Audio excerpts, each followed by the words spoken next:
My friend, this is Kyle Bonnell's Do It Now Baritone Ook series. This is a crash course of 4 sessions that'll hopefully be about 8 minutes each-ish.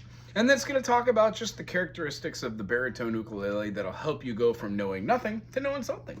The baritone ukulele is fashioned just like a standard ukulele. However, the standard ukulele is a lot smaller. When we put the saddles, which are these 2 items, next to each other, we find that having a soprano would look about that much smaller in comparison to this baritone. The concert and then the tenor would be a little bit closer, but it wouldn't be as long of a scale neck or as big of a body as the actual ukulele has. Now, the ukulele itself, generally a soprano, tenor, or a concert, is tuned with a G, a C, an E, and an A.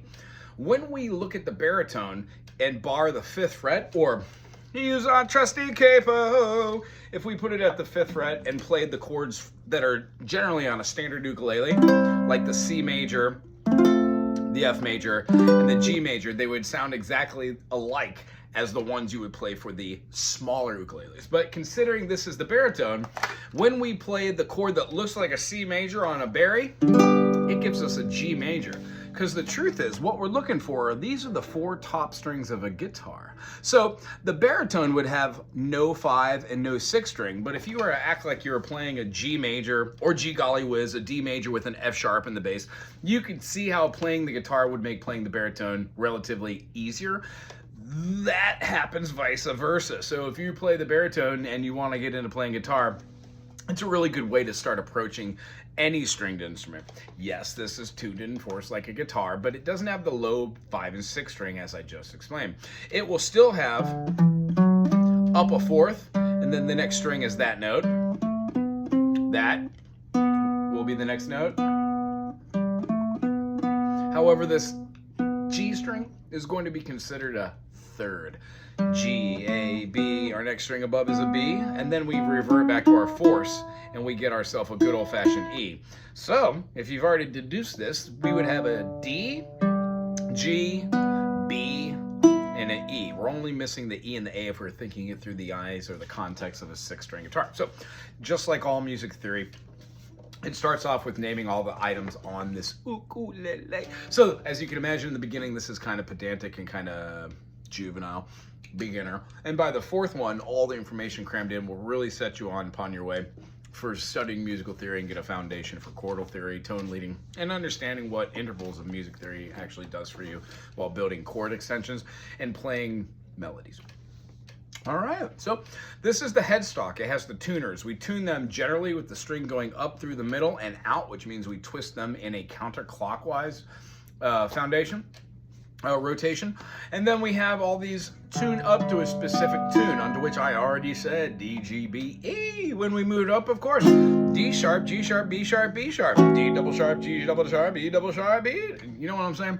They all have the same names as every note on every fretboard. So the one really cool thing we'll probably talk about in the 3rd video here is how to just be like D, D sharp, E, F, F sharp, G, and go through all of your tonal notes. So you get so very accustomed to playing. But first thing I want to show you is after we go from our headstock and our tuning gears with our strings, which are made out of a plastic polymer, they originally were made out of gut strings. There still are gut string makers, and they're exactly what they sound like. Delicious. No, they are from an animal, generally like a pig or a cow, generally a pig or a goat. I take out the intestine. After you clean it and flush it and soak it overnight in a saltwater brine, you would take that same thing out, make sure it's clean, cut it into different sections, 3 pieces that are of equal temperament, tie them together like you're braiding hair, and then get your hands oily, because you're going to be making a braid like you would with hair and then pulling it down. The more you pull it down and make it tighter, the easier it cinches together. After you draw those out in the sun and pull them taut, the way that you want to make your strings is your string, like your C string, is thicker than your E. Your E is about the same size as your A, but you see where I'm going with this. You can make gut strings for every micrometer, that itty bitty amount of space that is like our 8 gauge, 10 gauge, or our 12 gauge, 14 gauge, or even G golly whiz, larger strings. The problem with the larger string is they have a tendency to break. Hence, the reason why sailors, when they started turning the guitar, the Cordoba, into an ukulele, they used a higher intonation, and then they, instead of putting a low G string, they put a high G string, thusly getting the same string tonality. But it altered the way that we think about stringed instruments, and that thusly forged new instruments which were quite around the same fashion. So, going down, these are frettings, the metal pieces that separate the individual notes. When we play the smallest distance between each one of these, they are called half steps, or minor seconds, or semitones. When we play and we skip one of them, they're called whole tones. Well, a half tone plus a half tone equals a whole tone. Ta-da! Half, half, half equals a minor third. 4 minor seconds equal a major third, perfect fourth, augmented fourth, fifth, augmented fifth, sixth, augmented sixth, seventh, and then octave. The idea is we'll get to that probably in the third, these don't work yet, third or the fourth video, which you're really going to expand upon your music vocabulary. But for this first one, which is going to try and be under 8 minutes, we're just going to talk about the body parts of this ukulele, the baritone, where it came from, how the strings were made, what everything's called, like the frettings. These are the fret. You never want to play on the metal fretting. You want to play in betwixt in the fret. So the headstock tuners, this is the nut. That's how I remember it. It's crazy. It's called a slotted nut. You can buy blanks and then carve them out yourself. And if you ever have an issue with something buzzing, this is generally 9 times out of 10 where it is. You want it to ding, kind of go below with where this is. You never want it to be touching on any of these. The action is what we call when the strings are too high or too low. We want it to have the perfect amount of distance from the fingerboard or fretboard to press down easily, but not have to press down too hard so it's really hard to play. When we play chords, we're pressing down 1 or 2 or 3 or 4. Sometimes we make bar chords. Sometimes the same shapes you see like this can be done by using less fingers, giving more fingers for awesomeness, as I always say. And then one of the concepts we use is getting strong with our fingers.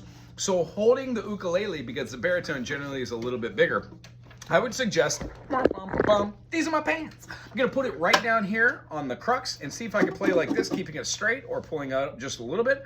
If not, pull it up towards your chest and hold it like you're holding a umbrella underneath your arm. I don't like guns. So if you're holding it up here, that's fine, but the one thing you don't want to do is like play a chord, let it drop, pull it back up, play a chord, let it drop, pull. That becomes a habit, which is never able to be fixing unless you like tie it to a different place of your body down. Anyway, for the last couple of minutes, we're just going to go over the first 2 exercises I teach to every one of my students. I've taught thousands of people. I've got a wonderful percent of people who just click and they're like, oh no, that makes sense. Cool. Let's do this for like 2 weeks. As soon as you do it every day for 5 minutes, boom, everything starts happening in life. It really does. So here we go. Put one finger, your first finger, second finger, third finger, and fourth finger. Remember, thumb's not a finger on this, only on the piano. We're going to put our thumb smack, dab, diddly, donkey do right in the back here, which means when you put this right here on the back, you're just going to keep it straight up and down. You don't want it to shoot like that. You don't want to go like that. Well, kind of. Not now, but though. You don't want to tuck behind here. You don't want to like do anything crazy. You just want it right in smack dab there, going back and forth. A bar chord will require you to pinch the instrument where it doesn't fall. The amount of pressure that you want to put on it needs to be the same amount of pressure that you feel right here. Don't let it fall out. That would be great. First finger, first fret. First finger, second hand. Pluck, dunzo. Second finger, second fret. First finger, plucko, dunzo. What we're looking for is the note to come out. If you get no note, press harder.